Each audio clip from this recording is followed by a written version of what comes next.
O que é preciso para ser um bailarino de destaque, como você foi, sendo o primeiro bailarino do Teatro Municipal? O que é preciso? A nossa pergunta... É assim... Bom, eu vivi a vida inteira ouvindo aqueles chavões, né?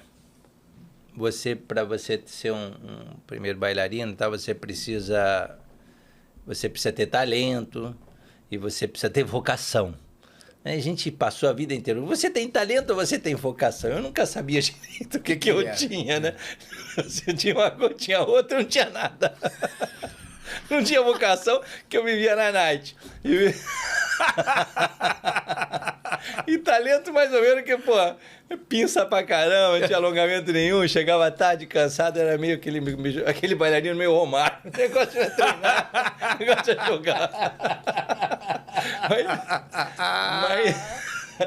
Mas tinha uma coisa. Peraí, eu tenho que fazer só uma vírgula. Guarda aí. É porque assim, o que a gente tá falando aqui é que assim, às vezes, o bailarino clássico, quando você entra numa escola de danças, tem um teste físico para mostrar se você tem um coup de pied, que é um pé que vira muito, se você tem uma perna que é muito longa, uma linha, se é muito flexível. Existem várias condições físicas que são fundamentais para um bailarino clássico navegar ali dentro das necessidades que ele vai ter. Então, o que ele está dizendo, simplesmente, que ele era uma antítese disso em algumas questões e foi primeiro bailarino do Teatro Municipal. Que é incrível, é incrível. E a gente vai entendendo isso tudo porque definitivamente não passa por essa palavra. Tenha vocação? Ter vocação é muito bom. E eu acho que você tem a vocação, senão você não seria, eu acho. Mas poderia ser melhor. Mas não, acho que... Faltou mais um pouquinho. Cara, discordo completamente, porque eu acho que você estava no momento certo da dança que ninguém tava. Sim, tinha detalhes. Mas aí, respondendo a pergunta do nosso querido internauta, não sei como é que chama hoje em dia, mas nosso amigo está fazendo a pergunta, eu tenho o maior prazer de responder, porque foi uma coisa que justamente eu pensei sobre isso recentemente, e o que eu acho e eu percebi o seguinte, que existe uma terceira via muito importante, que se chama necessidade. Quando você precisa ser. Isso está em todos os setores. Você, às vezes, não adianta você ter talento ou você ter vocação. Uhum. Quando você tem a necessidade de ser, você já chega com a faca no dente. Uhum. Mas assim, sabe, não tem volta. Ou é isso ou não é isso. Então, fazer balé na minha época era meio complicado, porque se você tivesse... Hoje em dia não é opção sexual, a gente fala, não sei como, tem um outro nome... Orientação, né? Então, por exemplo, eu estava num ambiente que era basicamente dado como se você fizesse balé, você era gay, você era homossexual, etc. E tal. E essa não era a minha orientação. Mas isso me criava problemas em diversos aspectos, porque, por exemplo, o nicho de amizades se diferenciava. Você pensa, será que, né? O cara aqui, eu vou conversar com ele, daqui a pouco ele vai me dar uma cantada. Qual é, né? Você chegava para se apresentar para o seu sogro, eu sou bailarino, mas você trabalha com o quê? Né? Isso não é um privilégio dos bailarinos, é dos atores também. Bom, mas imagina, ainda mais... Mas, minha filha, pensa bem. Né? O cara é todo delicado, vamos lá, vamos ver. Então... Coisa que aí há controvérsias, que eu não acho você dos mais bailarinos mais delicados. Não, mas o que eu me refiro é o seguinte, era uma barreira, porque na minha época isso era complicado. Ainda por exemplo, estava na escola. Sim. E aí Isso você está falando de que idade, só para as pessoas entenderem? 17 anos, quando eu comecei a fazer balé de fato, mas eu comecei a curtir a coisa do balé quando eu tinha 15 anos, porque minha primeira namorada era bailarina, e aí ficava uma pergunta que eu ia falar, temos que falar espanhol, português, porque ele não é brasileiro. Bom, esse é um outro detalhe. Né? Já que a gente está voltando para trás. Lá, né? Mas você está voltando muito. Porra, você é uruguaio, o cara é uruguaio, o cara não é nem brasileiro. Eu sou primo do Arrascaeta. Agora para pegar popular... Tá bem de família que ele tá jogando uma bola muito boa. Pois é. Mas tem até umas histórias engraçadas. Mas você só nasceu lá, né? Não, eu vim com 6 anos, 6 anos, né? Nasci e fiquei um bocado lá. Lá, como quando a gente começa, assim, aqui eu acho que você começa, pelo menos começava o primeiro ano com 6, 7 anos, a gente começava com 5 lá, começava um pouquinho mais cedo. Então, já tinha vivência escolar e tal, né, quando vim para o Brasil, né? Mas, enfim, a real é que os países latino-americanos têm um lado muito parecido. Com exceção da língua da América Portuguesa, América Espanhola, a América Latina... É muito parecido, né? É muito parecido. Das consequências da transformação continental a nível de exploração, a nível de migração, a nível de uma tipo de colonização, né? Muito similar. Muito embora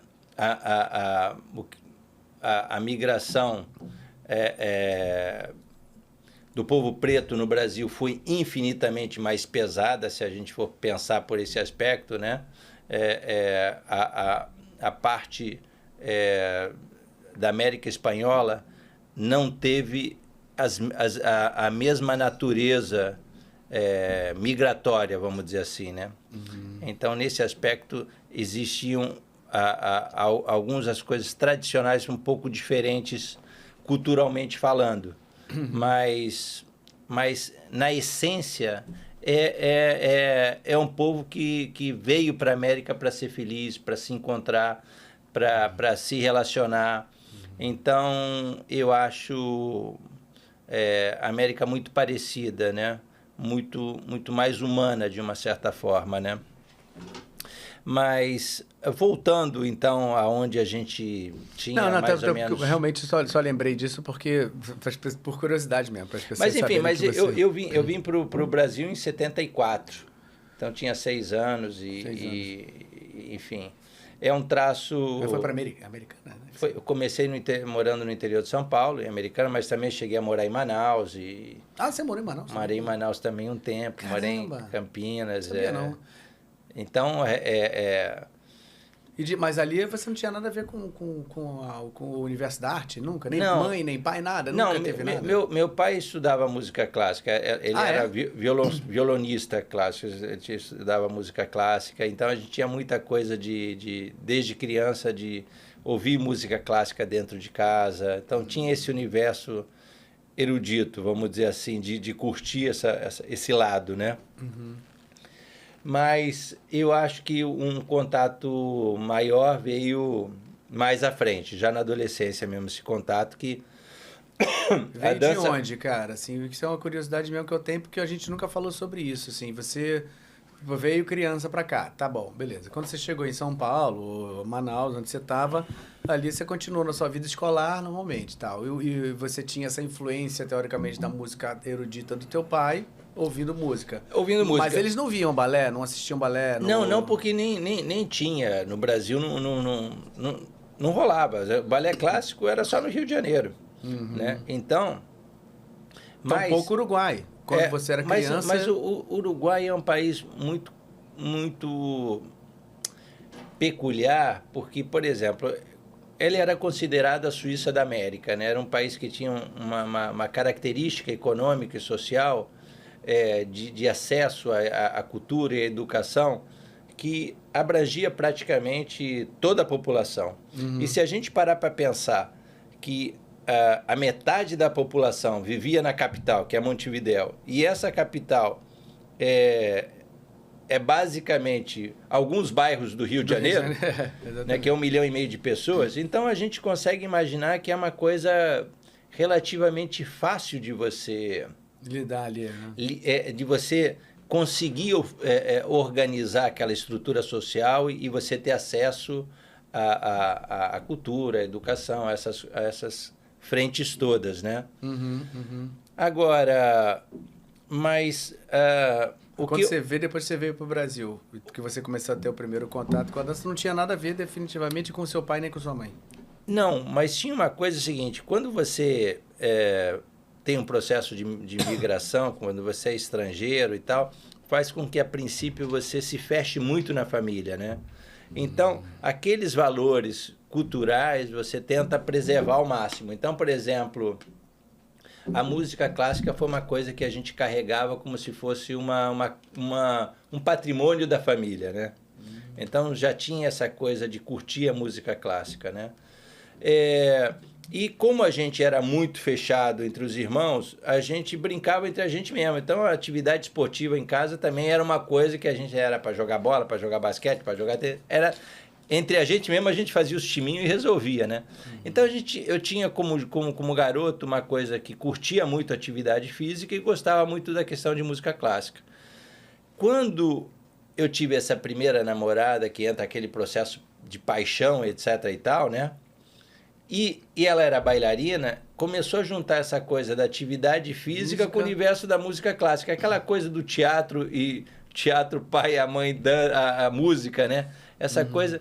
E aquilo foi um processo que aquela atmosfera me dizia muito sobre algumas coisas que estavam ali dentro, intrinsecamente. Estavam intrinsecamente ali dentro. Não como uma coisa que eu tivesse talento para aquilo ou outro, que não era o caso. Você não sabia. Era uma questão...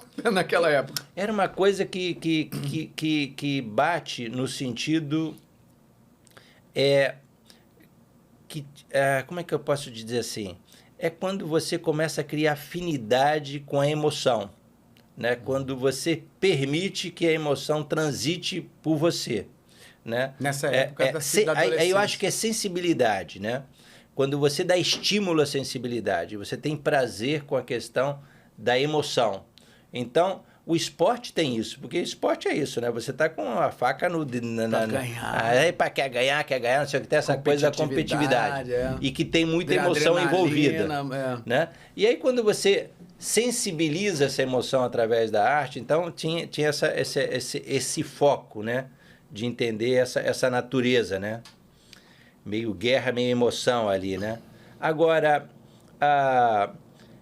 quando, a partir dessa coisa, eu comecei a buscar a dança porque achava aquilo extremamente exótico, começou a surgir concertos para a juventude que passava na televisão, e aí apareciam os artistas que vinham da Cortina de Ferro, Baryshnikov, aquilo tudo era muito exótico, né?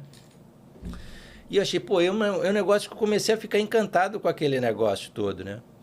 E aí, quando eu fui para uma escola lá em Campinas, eles iam fazer uma montagem de um grande balé de repertório nessa escola.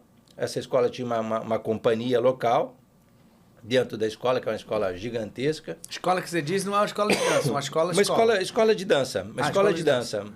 Era Balé Lina Penteado. Ah, sim. E aí, é famosa essa escola. Famosa, é uma das maiores lá de Campinas. E aí, tinha ido um bailarino daqui do Rio de Janeiro fazer o papel principal lá. E ele era um bailarino que justamente tinha uma característica seguinte: ele era um ator e era um bailarino.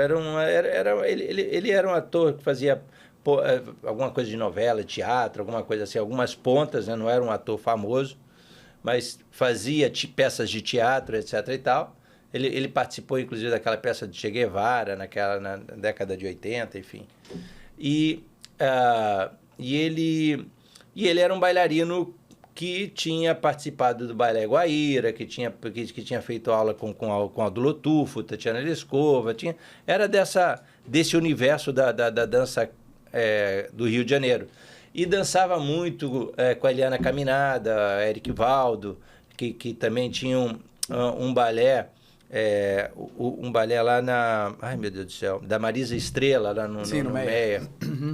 Centro de Dança Rio, que eles tinham uma companhia e eles remontavam alguns balés clássicos. Então, ele foi para Campinas e lá eu percebi que, logo de cara, que o grande destaque dele como artista não era a capacidade dele, técnica de dançar, etc e tal, mas como ele dava conta da cena, como ele tinha o potencial enigmático de pujar. Era o Othon, chamava Othon da Rocha. Não sei se você conheceu, chegou a conhecer o Othon.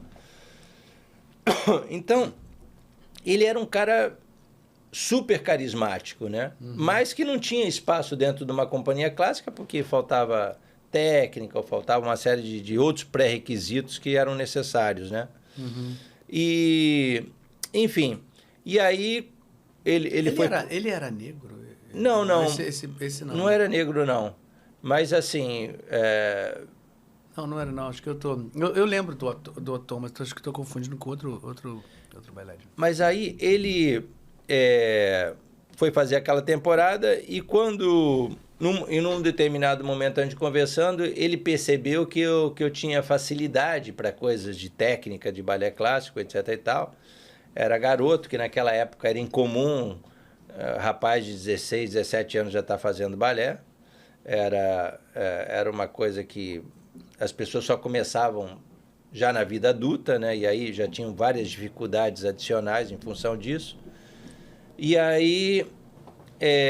eu vim, ele disse assim, se você quer ser bailarino, você tem que sair daqui e ir lá para o Rio de Janeiro, porque aqui você vai ficar só nisso daqui. E para mim já era ótimo, né? Tá ali, né? Mas eu fiquei com aquela história, se quiser, você tem que sair desse lugar aqui, porque aqui você não vai para lugar nenhum, não vai crescer, você tem que fazer aula com meus mestres e tal, o Aldo Lotufo, Tatiana Escova, Eugênia Feodorova, né? Que era realmente o grande centro do balé clássico ali. Era o conhecimento, era você passar na mão dessas pessoas. E aí, quando terminou aquele ano, a minha namorada me dá uma chifrada e me despejou. Maravilha! E aí fiquei com aquela dor de corno miserável, né? Eu falei, quer saber? Eu vou me embora. Pegar som aqui nessa mesa de bar. Mandou uma 51 violenta e falou, agora eu vou... Você acordou com dor de cabeça e falou, agora eu vou pro Rio de Janeiro. Eu vou pro Rio de Janeiro. E foi mais ou menos assim, foi entre Natal e Ano Novo. Você quer saber? Eu vou. E me mandei aqui fazer um curso de férias aqui no Rio de Janeiro. Isso que idade? Só para localizar. Aí eu tinha 17 anos. 17 anos. Ia fazer 18 anos. Já fazia aula de balé junto com essa namorada aqui há um tempo. Na verdade, ela foi só um eixo motivacional. Nunca trabalhei nem fiz aula. Era... Quando comecei a estudar, o primeiro lugar que eu fui fazer aula de balé, a professora falou, meu filho, desista disso. Você não tem talento nenhum. Suas perninhas é muito tortas, você não tem jeito. E me desmotivou, mas eu já estava com aquela coisa da mosquinha, já tinha mordido, né? Já estava achando aquilo maravilhoso, né? E aí tem essas coisas, esse lance da mosquinha azul, eu me lembro que uma vez, logo no início, eu fui fazer uma aula naquelas escolas de balé que não tem nada. Naquela época não tinha nada. Era uma sala como de qualquer casa, chão duro pra caramba, de taco, não sei o quê. Aquela tendinite bonita. Nossa senhora, aquelas coisas horrorosas. Mas as músicas ainda eram de vitrola, né? Eu não sei nem o que eles ensinavam naquele lugar. Porque era tudo... Isso era aqui já? Não, era lá em Campinas. Lá em Campinas. Quando eu comecei lá, porque assim, eu não fazia aula com o lugar da minha namorada, porque não sei porquê, mas não fazia. Mas aí nesse lugar, eu me lembro da aula, antes da professora me despejar para ir embora, ela falou assim, você não presta, você não tem a menor condição. Porque foi assim, foi um monte de bolada nas costas. Era namorada, pé na bunda, era professor dizendo que você não prestava para nada. Tudo viés ao contrário, né? Mas eu me lembro de uma coisa que me marcou, acho que foi uma das lições com relação à dança, que você falou, né? Dessas coisas que fizeram a curva no processo de escolha do que eu buscava, é quando, de repente, bota o tema do Lago do Cisne, né? Quer dizer... Só Tchaikovsky, né? Só para dar... Era uma bobagem, né? Uma bobagem porque não tava, o exercício era qualquer nota, mas o que estava por trás daquela música, havia uma provocação tão grande que eu entendi que a dança tinha o viés da emoção acima de tudo e de uma narrativa, né, que tinha que ser construída, né, nessa questão desse diálogo. E aí, quando eu vi como que esse bailarino atuava em cena, o Othon, eu percebi que este era o papel, né? Um bailarino é quem liga essas pontas, né? Porque já que você não tem o racional da fala, não tem esses elementos, né? E você não é a música, então você tem que construir essa dramaticidade, né? Então essas coisas é que eu vim depois utilizar como ferramentas, como tijolinhos para montar o meu muro, vamos dizer assim, né? A minha escalada, né? E aí vim para o Rio de Janeiro, aí comecei a fazer aula com Aldo Lotufo e a minha ideia era passar um mês. Onde você fazia? Lá na Tatiana Lescova, que era na Nossa Senhora de Copacabana, aquele edifício. Perto da Figueiredo de Magalhães ali. Entre a Figueiredo e a Santa Clara, Brasil e Estados Unidos, acho que esse prédio lá, 7º andar, se não me engano. Ali você fazia aula com Aldo? Fazia aula com Aldo. E aí, quando estava para terminar o mês, que eu disse que eu ia ter que voltar para Campinas, o Aldo viu que eu levava a jeito, e ele pegou e disse assim: meu filho, se você quiser fazer balé, se você voltar, esquece, acabou tua carreira. Eu falei: como é que eu vou fazer? Avisa seus pais que você não tem como voltar. Quem quer ser bailarino tem que seguir esse caminho, tem que abandonar tudo e se dedicar 100% a entrar nessa estrada, e é do mundo. Caramba, não é mais. Ele te deu essa... Já me deu. E aí falou: chama seus pais que eu falo com eles. Eu nunca liguei para minha mãe e meu pai. Falei: olha, o professor está dizendo para não voltar. Ele quer conversar com vocês aqui. Vocês podem vir para cá. Isso é muito louco, cara. Que história incrível. E aí eles vieram e eu tava naquele mês, a convite, estava meio que de hóspede no Othon, que o Othon tinha saído, sei lá, de férias, não sei o que, qual é o esquema. E eu estava no apartamento lá dele, e meus pais vieram para me ver lá e falar com o Aldo, né? E eu me lembro que eles subiram lá para a sala da Tatiana Lescova lá em cima, né? Para conversar com o Aldo. E aí o Aldo falou: olha, seu filho tem talento, não sei o quê, mas se ele voltar, acabou a carreira, não tem jeito, tem que ficar por aqui, não sei o que lá. E eu me lembro que ela falou assim: mas vem cá, mas ele tem futuro? Minha mãe perguntando pro Aldo, né? Falei: aí não sei te dizer. Vai depender de quanto ele se dedicar, porque a vida não tem nada garantido. Ele vai ter que fazer o próprio caminho dele. Sensacional, cara. Mas o que eu tenho para te dizer é isso: se ele voltar, a carreira dele acabou. Então ele continua para se preparar. E aí... Enfim, eu sou de uma família de 9 irmãos, né? Então, quer dizer, era puxado. Dá um jeito de me manter... Tua mãe falou: graças a Deus, menos um. Menos uma, mas era uma boca mais cara, né? Porque tinha que pagar teto, tinha que pagar todas as coisas fora, né? E aí teve esse apoio familiar que foi fundamental para conseguir me fixar no Rio de Janeiro. Mas é aí onde que eu entro com para voltar lá atrás na resposta do talento e da vocação, que é a necessidade. Necessidade de vencer é fundamental. Porque aí eu tinha que dar certo. Não tinha outro caminho. Ou era, ou sim ou sim. Não tem outra possibilidade. Perfeito. E aí é onde que entra uma verdade maior, sabe? E que a gente percebe isso na garotada que às vezes dá certo, aquela garotada que vem a fim de conseguir chegar lá. Porque é isso, também querer chegar lá. Querer vencer as batalhas. Aquela frasezinha clássica, né? Querer é poder, é mesmo, né? Você não pode recuar no primeiro não pode recuar na primeira frustração, é a vontade, sabe? Eu me lembro que quando eu estava lá em Campinas, eu trabalhava no escritório, né? Era louco para chegar sexta-feira, para chegar fim de semana, descansar, porque era aquela vida miserável de acordar 6 horas da manhã para ir para o escritório e sair para estudar de noite, chega a ficar aquela maratona que você tinha que dormir 6 horas para conseguir dar conta do seu dia, né? Quando eu cheguei aqui, eu começava a odiar fim de semana, eu adorava começar segunda-feira porque ia voltar a trabalhar, né? Inverteu a lógica.